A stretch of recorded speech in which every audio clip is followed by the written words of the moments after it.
আসামি থেকে রাজসাক্ষী হয়ে সাবেক আইজিপি চৌধুরী আব্দুল আল মামুন অবশেষে আসামির কাঠগড়া থেকে বেরিয়ে সাক্ষীর কাঠগড়ায় দাঁড়ালেন।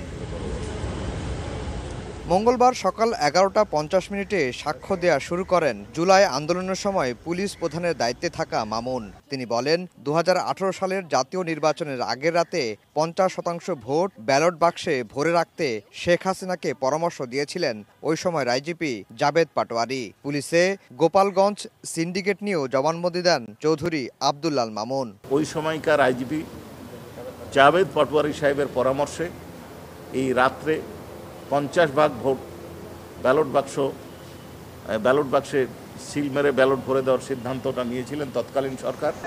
সাবেক আইজিপি ট্রাইব্যুনালে আরও বলেন, আন্দোলন দমনে মারণাস্ত্র ব্যবহার, হেলিকপ্টার থেকে গুলি ও ব্লক রেডের সিদ্ধান্ত হয় রাজনৈতিকভাবে।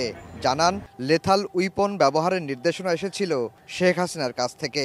আর সাবেক ডিএমপি কমিশনার হাবিবুর রহমান হাবিব, ডিবির হারুন ছিলেন মারণাস্ত্র ব্যবহারে অতি উৎসাহী। সমন্বয়কদেরকে গ্রেফতার করে ডিবি হেফাজতে রেখে তাদের কাছ থেকে আন্দোলন প্রত্যাহারের সিদ্ধান্তটা ডিজিএফআই থেকে নেওয়া হয়েছিল এবং ডিবিকে এই দায়িত্ব দেওয়া হয়েছিল। এই দায়িত্বটা এক্সিকিউট করেন ডিবি এবং আদেশটা দিয়েছিলেন তৎকালীন স্বরাষ্ট্রমন্ত্রী।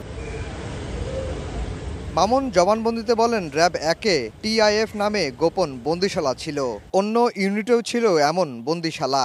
রাজনৈতিক ভিন্ন মত ও সরকারের জন্য হুমকি হয় এমন মানুষদের ধরে আনা হতো এখানে। তিনি আরও বলেন, প্রধানমন্ত্রীর দপ্তর থেকে আসতো এসব নির্দেশনা, কখনো নির্দেশনা দিতেন তারেক সিদ্দিকী। আর আয়নাঘরে আটক ও ক্রসফায়ারে হত্যার মতো কাজগুলো করতেন র্যাবের এডিসি অপারেশন ও গোয়েন্দা বিভাগের পরিচালক। টিএফআই সেলে নির্যাতন কিভাবে করা হতো, কারা উঠিয়ে নিয়ে আসতো, কাকে উঠিয়ে নিয়ে আসা হতো, এইটা কিভাবে নির্ধারিত হতো, এটা বলেছেন উনি যে এটা মূলত প্রধানমন্ত্রীর